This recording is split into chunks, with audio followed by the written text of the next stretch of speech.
Hip-hop since 1987.com.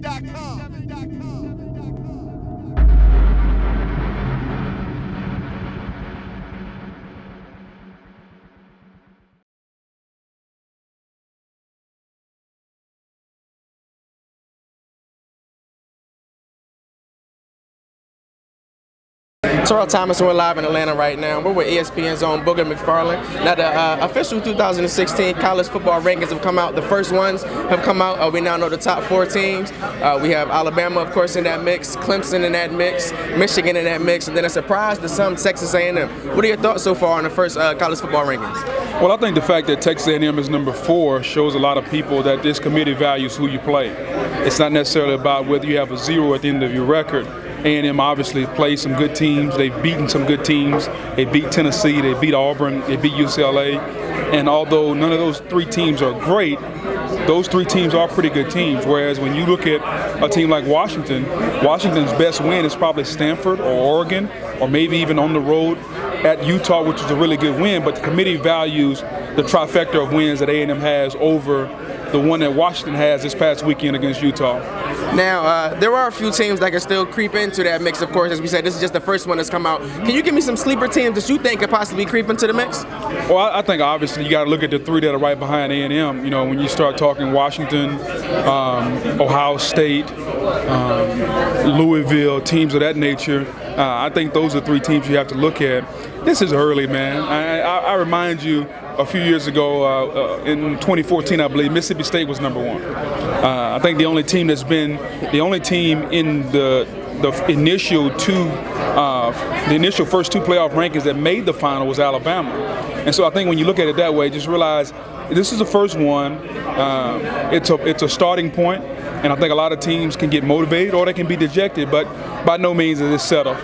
It's still early, as we gave mention to, but let me talk to you about the Heisman watch. There's a few candidates and people have been talking about Peppers in Michigan. A lot of cats have been talking about Lamar Jackson at Louisville. Who do you have on your radar? Well, I think right now it's Lamar Jackson's award to lose. And, you know, Jabril Peppers is going to gain some momentum because in the last few years you've always given the Heisman the best player on best team.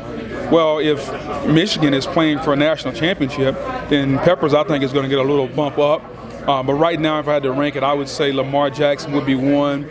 Then you could throw a lot of guys in that number 2 spot with Jabril Peppers, maybe Deshaun Watson, other guys like that. But it's a very, very thin class this year.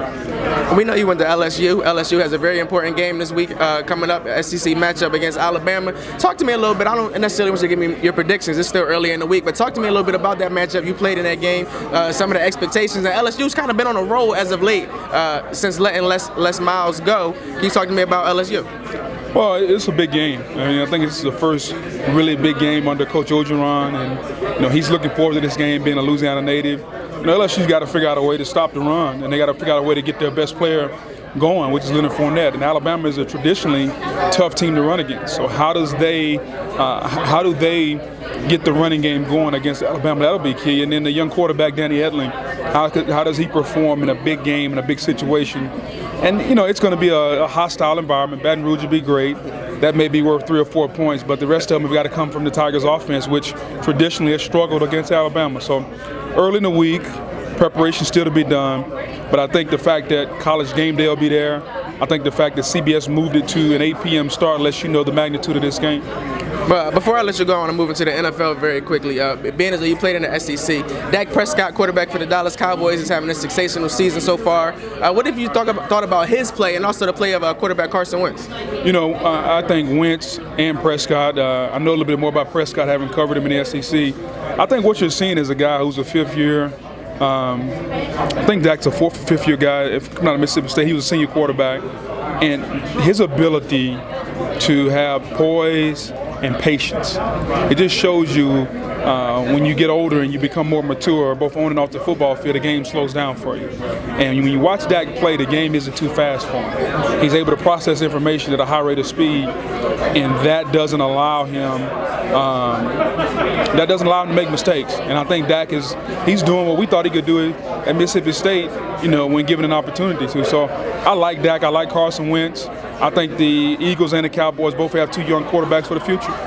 We're a little bit more than halfway through the 2016 NFL season. If you had to pick today of 2 teams to be representing in Super Bowl 51 that'll take place in Houston, who would those 2 teams be? Oh, man, that's... Just a wild prediction. I'll go with the same 2 teams played 2 years ago, New England and Seattle. Appreciate that, man. Thank you for your time. No doubt.